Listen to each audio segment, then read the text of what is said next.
Welcome back.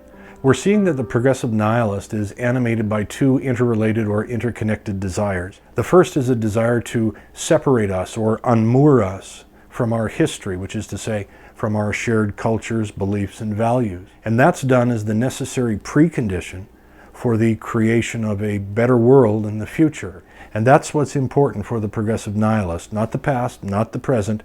The future is what matters. Now, the progressive type has not changed, not fundamentally, in 230 years. That may come as a shock to progressives, but history bears this out. In the same way that they poke fun at conservatives for not changing much over the centuries, well, neither too have progressives.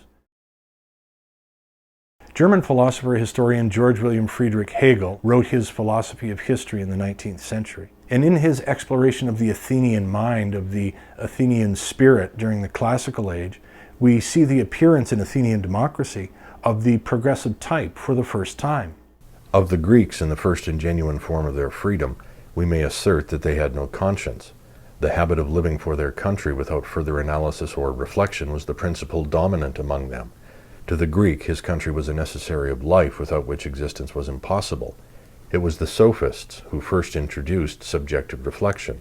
Instead of holding by the existing state of things, the individual finds himself in a position to bring everything to the test of his own conscience, even in defiance of the existing constitution.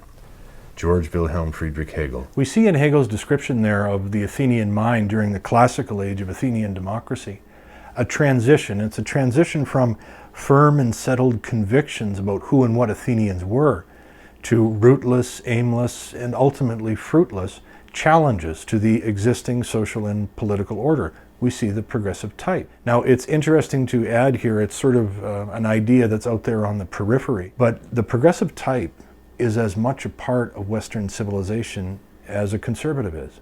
The progressive character, the progressive expression form, is interwoven into the fabric of Western civilization itself.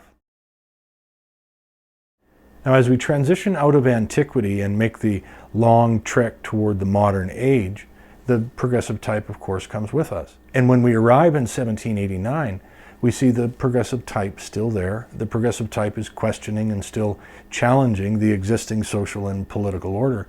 But this time there's a difference, and this difference, or these differences, reflect the broader changes that have occurred in Western civilization since antiquity. This time, the questions that are still being asked about the existing social and political order are animated by a different desire. They're animated by a desire this time to change things, to fundamentally alter things, to make the world a better place. And at its core, the French Revolution was nihilistic. We recall Stanley Rosen's definition of nihilism as an attempt to overcome and repudiate the past on behalf of an unknown and unknowable future. The nihilist invokes us to destroy the past on behalf of a wish which he cannot articulate, let alone guarantee. And that's the French Revolution. English philosopher Edmund Burke was a witness to the Revolution, and he wrote his reflections on the Revolution in France in 1790. And it requires no difficulty at all to incorporate his thoughts and ideas on the nature of revolution and on the nature of the progressive type into discussions today about progressive nihilism. At the outset, Burke viewed the Revolution this way. You had all these advantages in your ancient states, but you chose to act as if you had never been molded into civil society and had everything to begin anew. You began ill by despising everything that belonged to you. Edmund Burke. As the National Assembly members began their efforts in 1789 to destroy the old order and create a new one, as they dismantled the old order brick by brick, Burke wondered at the wisdom of such a move, because Burke understood that human societies, a human civilization, evolves organically and naturally over a period of years, thousands of years. So again, he wondered at the wisdom of obliterating all that had come before 1789 with the vague idea that they would create something new in its place.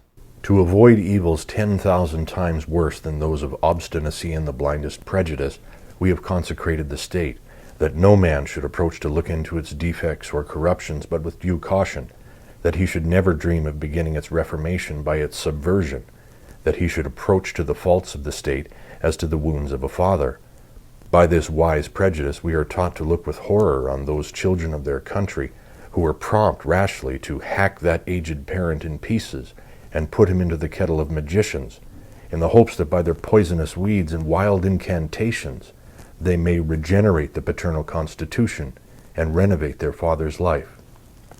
Edmund Burke. The question, is it wise to hack an aged parent to pieces and toss his carcass into a kettle of magicians in the hopes that a better world might result, that might be the necessary precondition for the creation of a better world of the future?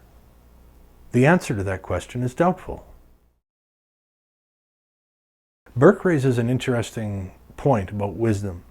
For all of their smarts and all of their intellectualism, can the progressive nihilists be called wise when they encourage us to accept the nihilistic biological absurdity that men can become women and women can become men? Is that a wise decision to make? It may be an ideologically appropriate thing to do, but is it a wise thing to think that that's a good thing? And when ideology and wisdom square off against each other, when they enter into contest with each other, it's an unfortunate part of the nature of our world that wisdom will always lose.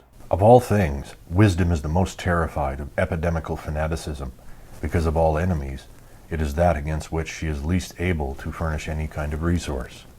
Edmund Burke. In Burke's writings, then, we find a psychology of the progressive type. We find a psychology of revolution. And the interesting thing is that it has not changed since 1789. I know the progressives may bristle at this, they may object to it and say, no, we are different, we are unique, we are special.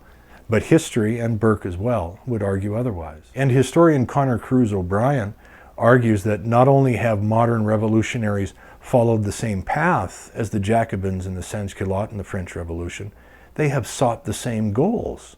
The spirit of total radical innovation, the overthrow of all prescriptive rights, the destruction of the church, the nobility, the family, tradition, veneration, ancestors, the nation. This is the catalogue of all that Burke dreaded in his darkest moments, and every item in it he would have discovered in Marxism. Conor Cruz O'Brien. And every item on that list provided by O'Brien has been the subject of progressive attention since 1968. This is not a culture war. This is a revolution. It's always been a revolution. Sadly, few people read Burke anymore, and still fewer people read the works of Scottish historian Thomas Carlyle, who was active in the first half of the 19th century. In his History of the French Revolution, Carlyle examines at length the ideology and the beliefs and the attitudes and the ideas that animated the revolutionary sans-culottes and the Jacobins as well. He calls this ideology, or this set of attitudes, a new birth of time, that it announced the coming of the modern era. And while the sans-culottes and the Jacobins did not survive the revolution, their ideas survived the revolution in the same way that Conor Cruz O'Brien just mentioned. So dies sans-culottism, the body of sans-culottism, and yet a meaning lay in it. Sans-culottism verily was alive, a new birth of time. Nay, it still lives, still works far and wide, through one bodily shape into another, till in some perfected shape it embraced the whole circuit of the world. Thomas Carlyle. Perhaps the progressive nihilists are that perfected form. Perhaps progressive nihilists are that perfected shape that Carlyle wrote about in the 19th century. Revolution, after all, has changed considerably since 1789. The revolution currently occurring in the modern West is a revolution that no one can really see. It's not being fought in the streets. It's a revolution without a head. It's a revolution without a center. It's a revolution without a command structure. It is a revolution that is everywhere and nowhere at the same time.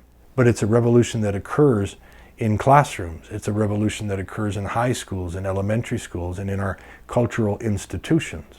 And in the 21st century, the revolution rolls on.